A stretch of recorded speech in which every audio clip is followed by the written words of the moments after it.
Wait for it. Here we go. Booyah! 1,500 miles. All right, 1,500 miles. 1558 to be exact. Well, I think it's time that we threw the bike up on the rack and take a look at all the parts and see where we're at. All right, let's start with the front brakes and the brake pads specifically, so I can get a focus in on here without messing it up. Okay, so you have the caliper piston pushed out pretty far, and there's not much. Let's see if I can get a better picture.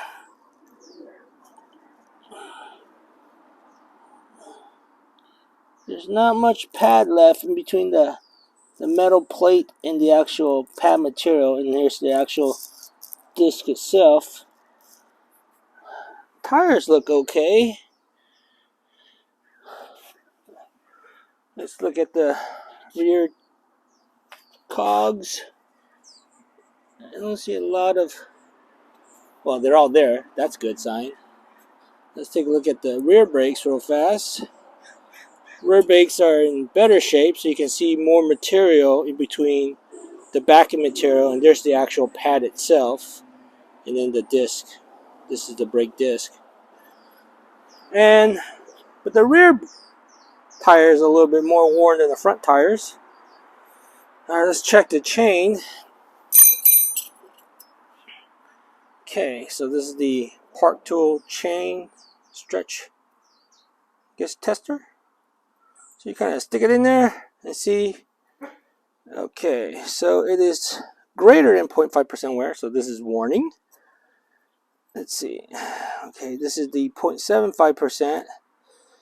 Okay, now we have greater than 0.75% wear on the chain, so that means it's we need to replace this chain. Hello and welcome to Random Things. This is Ty, and for today's video, we're going to take a look at the XPremium after 1,500 miles and see what we need to do in terms of maintenance. Now, as you saw from the intro video, we ran through the front disc brakes, and as you can see, the caliper was pushed out pretty far and the pad material is pretty thin, so it's time to replace the front brakes. I actually don't have the new pads yet, so that will be a separate video, but I wanted to show you the kind of wear we saw on the bike. In terms of the front tires, they're actually in pretty good shape. As you can see, the Lincoln's head is still kind of covered by the treads, so we don't need to replace the front tires. Now, the back tires is a little different story. So as you can see on the back tires, you can now see the top of Lincoln's head, so the treads are starting to get there, getting pretty worn. But instead of actually replacing the tires, what I'm going to do is I'm going to rotate the tires. So I'm going to put the nicer tread, front tires, and swap it out with the back tires. So that should swap pretty straightforward. Now, the XPremium does come with slime already in inner tube, and I rode 1,500 miles, mostly streets and some trails, but paved trails. So I didn't come across a lot of thorns or that type of material, only just street debris and glass. But I was pretty lucky, no flats, right? However, I don't want to push my luck, and since I'm rotating the tire anyway, I am going to switch out, actually install a Tannis insert. So this is just kind of a super lightweight foam insert that you can put in between the inner tube and the tire, and now the thorn's got to penetrate through this, I think it's 7 millimeters of foam in order to get to the inner tube. And then you still have slime in the inner tube, so you got double the protection. And since I ride this bike quite a bit, because I use it to commute, I think having this added assurance is kind of a solid addition.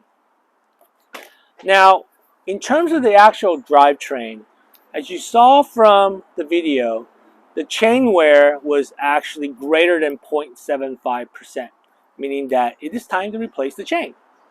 And I was reading on a blog that somebody has shown actually on Facebook, and somebody has shown that they called Lectric, and Lectric replaced the chain on warranty. So, out of giggles, I notified Lectric that I have chain wear greater than 0.75%. And believe it or not, they actually sent me a replacement chain. Okay, this is a KMC chain. However, I couldn't believe it. I was just flabbergasted on the quality customer service. They would actually be willing to send you a chain because that's really a wear and tear item. It's kind of like saying, I wore out the tires. Can you send me new tires? I don't know if this chain replacement policy is going to last forever. But right now, it is. They did send me a new chain. But just in case you need to buy your own chain, Lectric says that we no longer provide replacement chains under warranty, then you need to go out and get yourself a new chain. Now, the existing chain is actually 126 links. That is a lot longer than the standard e-bike chain that you can get from Shimano, which is 116 links. That's the typical chain that you can buy. So you do have to buy a long e-bike chain. I'll put a link in the description box below. I got this on Amazon. It's about $35 for this chain compared to one of the 116 link chains is only like around 20 bucks. So these are a little bit more expensive, but it is a e-bike rated chain. And this one has 130 some links. So we will have to actually remove some links in order to install it on this bike. So I will show you in this particular video with this chain rather than the Lectric replacement chain, just to give you an idea that if you had to buy your own chain and replace it, how do you measure out the chain, how do you remove the link and then put it back together with the master link or the missing link. And since I bought a chain, this is another thing that it's nice to have. It's called missing link. These are reusable master links. So when you're riding your bike on the road and you break a chain on the XPremium, it's kind of game over unless you can get the chain back together. On a hub motor, you don't need a chain. You can actually even remove the chain and just use throttle and the hub motor will spin the bike. But on the mid drives, right, because the motor is turning the crank, which then transfers that energy to the chain, to the back wheel. Without the chain, you're not going anywhere. So just make sure that you actually take care of your chain. That's, I would say, aside from the battery and the computer, the chain is probably the next most important part on this bike, right? And so that's why I want to focus the attention on actual chain maintenance and chain replacement and repair. In this particular case, I am going to replace the chain, but I will show you how I kind of clean the back sprockets on a everyday, not a deep clean kind of way, just to kind of wipe it down and clean it out. And then also I'll show you how I would do daily lubrication of the chain so that it doesn't actually destroy the rear sprockets. Because what happens is as the chain wears, and what's wearing down, from what I can tell, is the actual rivet, the round part, right? And that gap gets a little too big, and so when it fits, when the chain is rolling, right, and it gets into the cog, it doesn't fit quite right, and it'll pop, and it'll slip. And because it's got so much torque on this bike, you can actually, because that fit isn't snug, you can actually slip and snap a sprocket gear, a tooth. It's like breaking a tooth, right? Let me show you a picture of me breaking one on a different bike. That's no fun.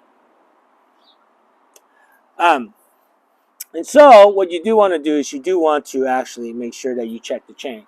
The other thing is you need to make sure the chain is well lubricated all the time. You don't want to use grease. You actually want to use specific kind of chain lubricant. I use this one when I want to clean it and lubricate. I have another one that I actually carry in my pannier bag, and I just drip some on the chain while I'm on the road when I start hearing that it's scratchy and cranky, right? And once you put some lubricant on the chain, you'd be surprised how well the chain shifts. right? Because that's when you're going to do some damage. Because all that debris and non-lubricated chain, when you're shifting your gears, it's like sandpaper to the gears, right? And it's just going to kind of wear out your gears quite a bit faster if you don't keep it clean and lubricated. So you do want to do some lubrication and chain maintenance regularly. Okay, not just wait till 1,500 miles. You need to do it regularly, and I'm going to show you how I do that. It's pretty simple, at least the way I do it. I'm not saying I'm perfect, but it got me 1,500 miles. I did get some stretch, but that thing, again, I think that's expected after 1,500 miles. So with that, I'll also clean up the bike a little bit and kind of show you how I wipe it down. Mostly, I'm just trying to tell you, don't take a pressure hose to it, right? You have areas in the bike where you got electrical components, as well as you got areas of the bike where it doesn't have a sealed bearing. And so if you take a pressure hose, and especially a pressure hose up close, you can actually blast water into that non-sealed bearing, and then you can get problems. If you have to pressure wash, maybe stand 6 feet away and lightly go back and forth. But again, you still have to worry about your electrical components when you do that, so you're going to have to cover that up. So what they recommend is you just kind of put some water in a old water bottle, that bicycling water bottle, and you just kind of pour it over it and scrub it, pour and scrub, right? It takes a long time, but it makes sure that you don't actually ruin some of the bearings that's in your bike.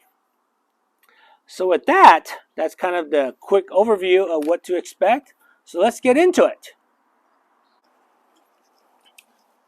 So I know for this video, I already showed you that the chain wear is greater than 0.75%. So we're going to replace the chain. But let's just say if it wasn't, if it was still within spec, you can just clean the chain. So I'll show you how to do that. One thing that people may try to do is use like WD-40. And WD-40 is a great degreaser. It's a great cleaner, but it's actually not a good lubricant for the actual chain itself. So we'll use some WD-40 to help spray down the cogs in here so that we can take our 99-cent store scrub brush, right, and scrub it out and clean it out. A better clean would be to actually remove the wheel and remove the actual freewheel, and then soak it in a degreaser, clean it all up, and then actually re-lubricate it and then put it back on. But this is just kind of show you an idea of what you can do to do like a really quick maintenance on the chain and on the gears. But one thing you have to be very careful to not go too crazy with the cleaners, any kind of degreaser or any kind of grease. What can happen is you can actually get the grease sprayed onto the disc itself, and then once your disc gets oil on it, that's when you get a lot of squealing. And so if you're gonna spray things down, make sure you put some kind of rag over the disc itself so that you don't overspray and then get it onto the disc on the backside, which then could cause you other problems. One of the nice things about the e-bike with the battery in there is that I can use the throttle to kind of rotate the drivetrain, right? That way I can actually get in there and clean the drivetrain using the throttle. However, let's say you don't have that option. One of the things that happens is when you run the freewheel on a e-bike, it separates. It won't let you spin backwards. So what you can do is what you see here is I have a little zip tie that ties the crank to the actual front gear, and so that when I spin it backwards, the zip tie kind of holds that in place. So I can manually do this part and not actually have the battery in, right? So that's one little hack that you can do to allow you to manually work on the cogs. So with that, let's get to cleaning.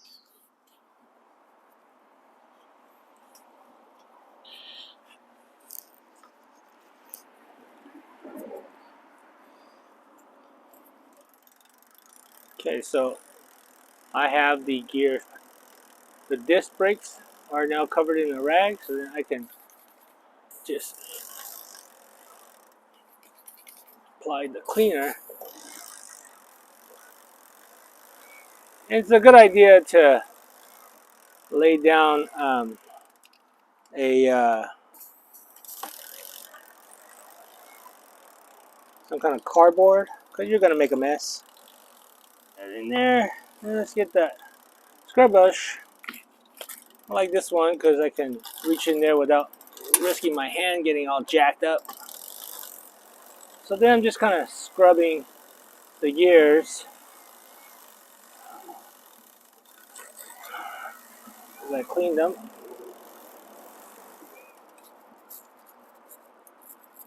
So what I'm trying to do is I'm trying to get all the grit off the gears. Not so much the chain, but the gears itself. You can buy a chain cleaner. Park Tool makes a great one. A couple of knockoff brands make some too. That's something that you can do. Now, this hack that I use with the zip tie, you do want to do that when you use your chain cleaner tool, because you don't want to spin it too fast. Okay, so normally when I want to clean the chain, I'm not actually replacing the chain. All I really do is I just kind of grab the chain and I'll kind of wipe through it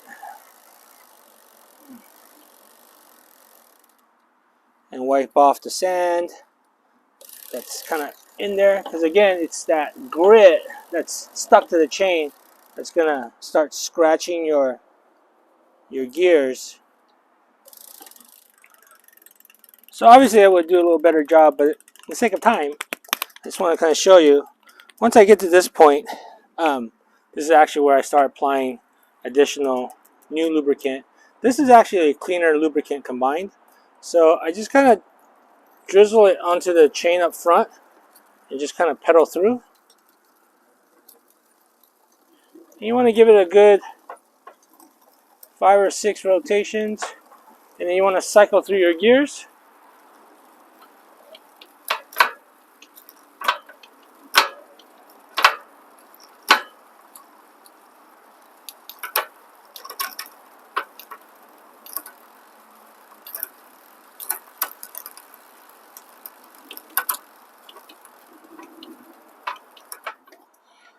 I don't know if it's necessary to clean the chain guard, but it just makes it look nice.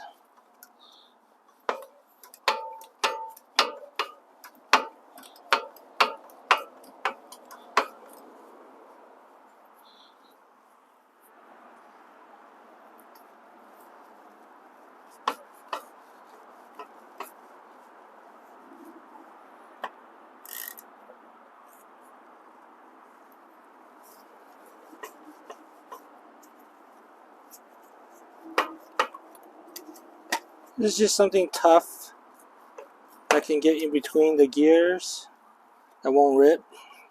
So if a strip of thin terry cloth, that would be great. I'm actually using a Clorox wipe, but you probably want to make sure you rinse it off real good at the end of this. At this point, you would want to lubricate your chain now that you have it nice and clean. If it wasn't for the fact that I'm going to be replacing this chain, I would go ahead and lubricate it right now and just run it through, you know, a good 5-10 cycles, and then cycle it through your gears, right? Okay, so first, to remove the chain, we want to find that master link, right? So there it is right there. You can tell it's the master link is because there's a space for the link to slide together. And so we'll pinch that and it should snap apart. So for that, you will need a chain tool.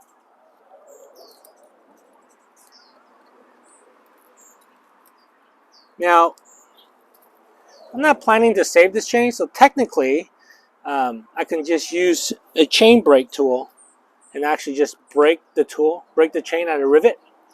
But just kind of show you how to use the master link, right? And it snaps apart.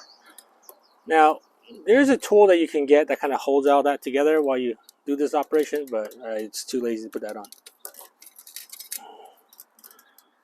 So here's the actual master link itself. So as you can see, there's two of them. So you kind of put them in on both sides and slide them together. Okay, as I mentioned earlier, Lectric did send me a replacement chain. However, in case Lectric no longer provides the chain under warranty, you will have to get your own chain. The chain I got is a KMC E8 chain. And the reason why I got this particular chain is because, one, it's e-bike rated, because obviously the e-bikes put a lot more torque onto the chain, so the chain rivet components are a little bit beefier. As well as this particular chain is 136 links, where when you buy a standard bike chain like this one, it is actually only 116 links. So it's actually not long enough. So you would either have to add links to this chain or just buy a chain that has enough links and you have to remove the links that you don't need. So this is the actual chain that I bought for this replacement job.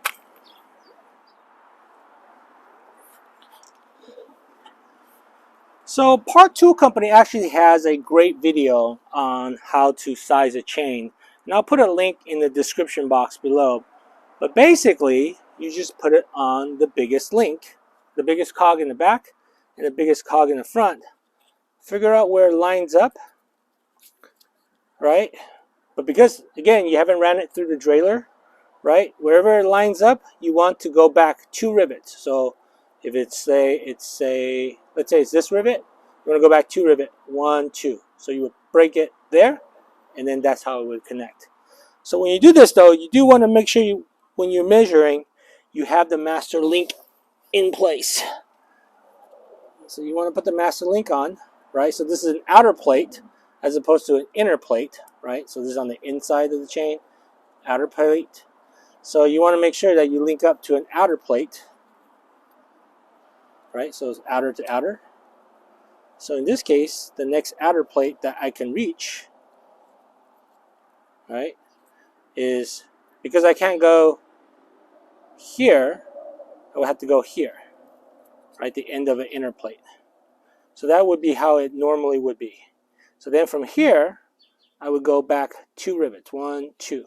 So this is the rivet that I want to break. So let's mark that.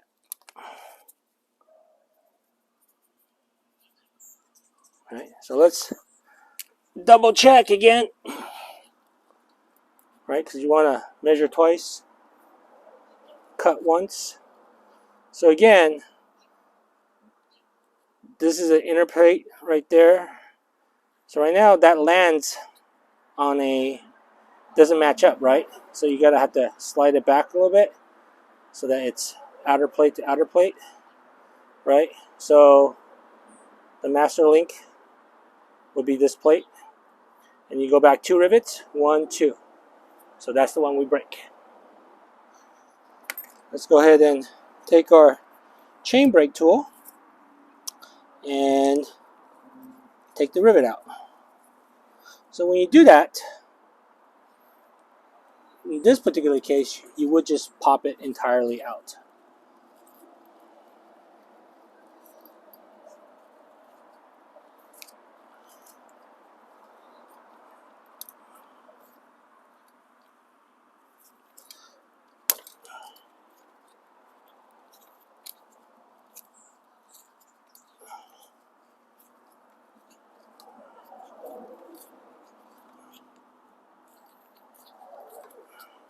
So you see I pushed it out. Normally I wouldn't push it that far out. I actually would push it with it still stubbing out a little bit. And then you just kind of pull it apart, right? So that way there's a little piece left in there so that you can snap it back together.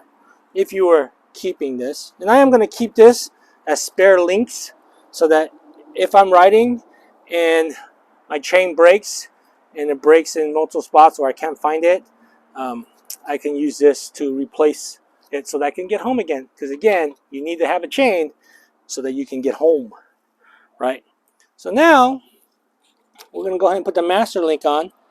But before we do that, we're going to make sure we thread it through the derailleur gears. I lost the other link. Let me go find it.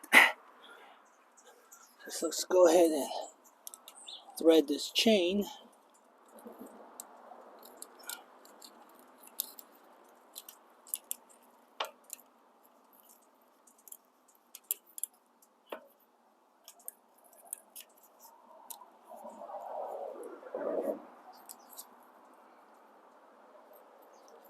So I'm going to use this little chain tool to kind of hold it tight for me so that this part is loose so I can go ahead and maneuver it.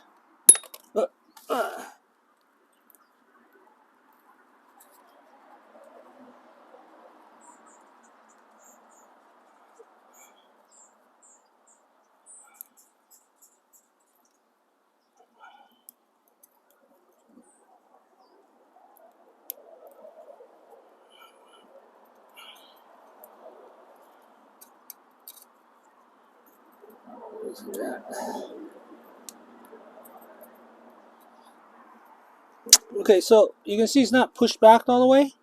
So you do want to get your part tool, and this, instead of pinching it together, you actually want to pull it apart, sort of. So when I get in there and pull it back so that it snaps into place. See that? See now how this rivet is pushed back all the way against the end? So check, make sure it's the same on the other side. And there you have it. Your chain is on.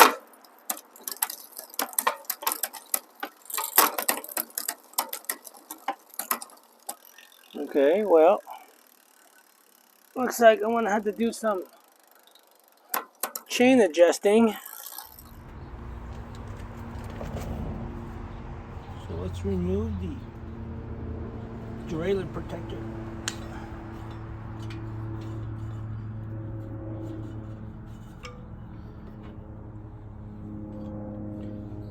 That's just a light. Put that back for now.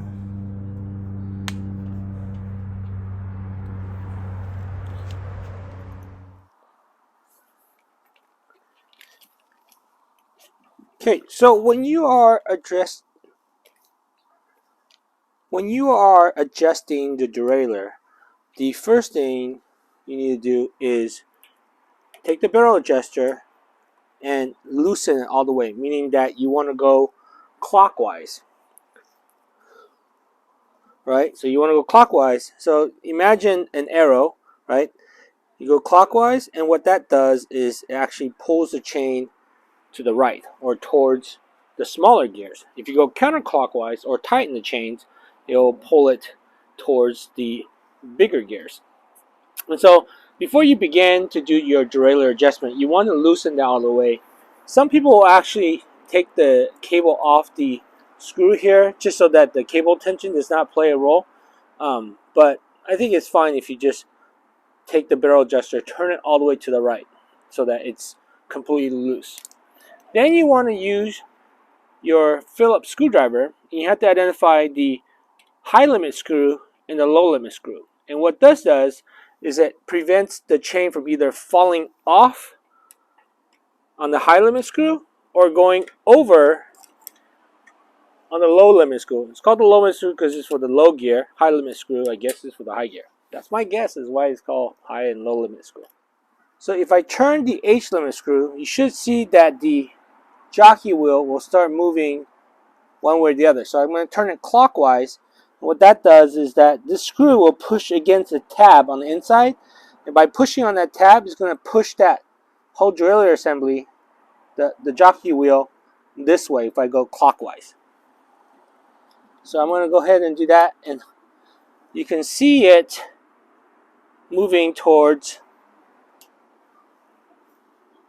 the 7th gear.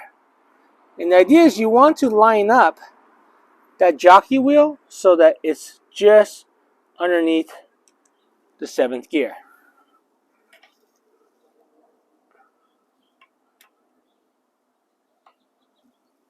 So you can see if I move the jockey, that H limit screw, you can see how it's moving.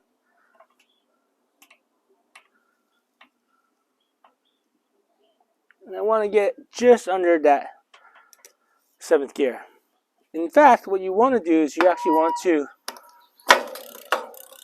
oh, it just fell off.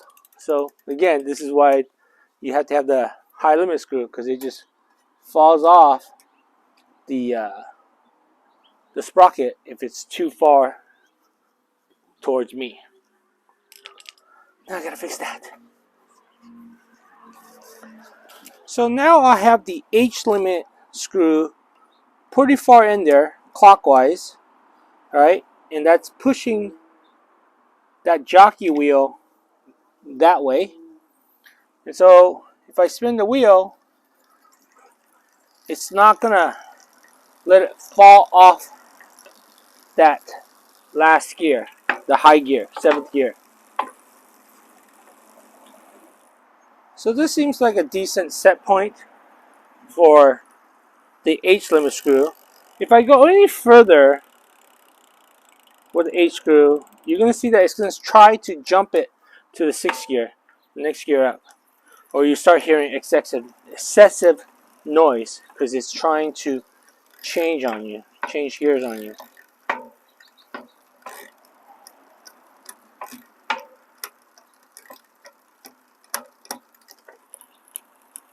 You can hear that clicking sound? That means it's trying to jump up. That excessive noise, what you're hearing is it's trying to jump up to the next gear, to the 6th gear. So you want to back off on that screw, on the H limit screw. And so you don't hear that excessive noise. I still hear it a little bit, so I'm going to back up a little more.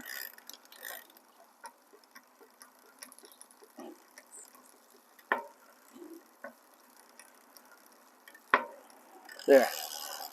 So that, now my H limit screw is now set. So now I'm going to shift through the gears. Okay, and this is called indexing. So this is where you use the barrel adjuster and tighten the cable so that when you tighten it meaning that you want to go counterclockwise, right? So as you go counterclockwise, it's going to turn it this way. If you go clockwise, it's going to turn it this way. And so when you do the fine adjustments, it will let you jump 1 gear. So this is what you want to do. You want to fine tune it so it's only changing 1 gear per click.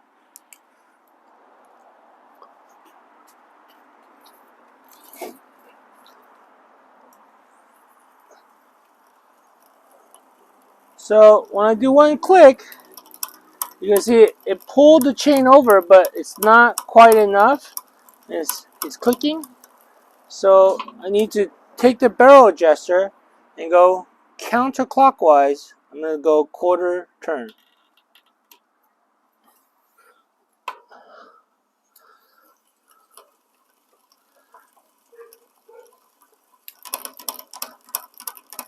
Almost there. Just another 1/4 turn counterclockwise to tighten that cable.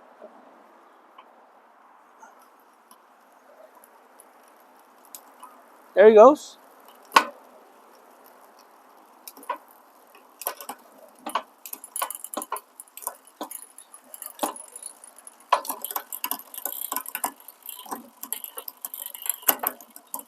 So the L limit screw will prevent you from shifting the chain past the 1st gear, the biggest cog, the lowest gear, and into this gap. So I am going to loosen that a little bit so that it's going to let me shift up there and see if that helps with that excessive chain noise and keeps that chain up there.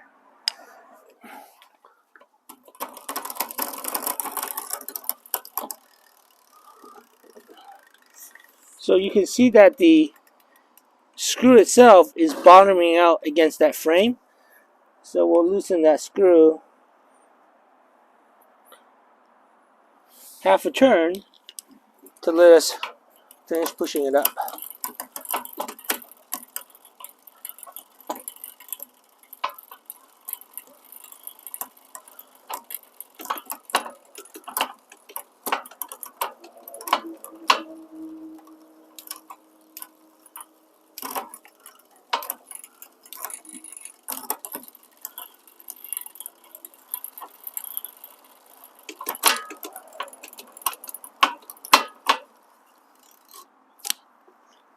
There you have it. Now you have a derailleur that's adjusted.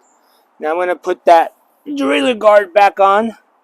And hopefully that doesn't change that setting very much. It shouldn't, because it should tighten enough where the axle will butt up against the actual frame. Okay, so with the mid-drive, I cannot stress enough how important it is to maintain this. So every day I just put a little bit of this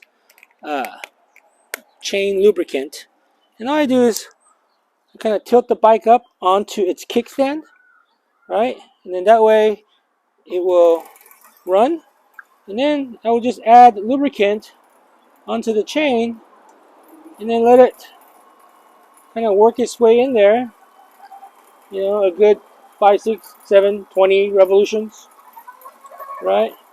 And then there you have it. And you'd be surprised if your chain is not, if your bike isn't shifting well, add some lubricant, and about 5 miles later you start to feel like, man, the bike is really shifting a lot easier and a lot more accurately and responsively. Alright, sorry for the long video so far, but getting the drivetrain correct is probably the most important maintenance step you need to do. Changing the brake pads, hopefully that's pretty straightforward, but that's not going to be this video. I'll change out the tires and rotate the tires, only because I want to try to get more even wear and get some more miles out of the tires before I actually have to return them. But the video is getting a little long, so I'm not going to bore you with cleaning the bike. But basically, I'm just going to go through and wipe things down and not really hose anything down, just because I don't want it to get the unsealed bearings rusted. But you can do a pretty good job by just wiping the bike down. And if you need to, spray a little bit of water. You know, water is a great cleaning agent. You don't need to actually use a lot of chemicals. So, with that, I hope you found this video helpful. If you did, please hit the like and share button. If you're not a subscriber, please subscribe. That will really help me out. And thank you for watching. And I'll see you on the next random video.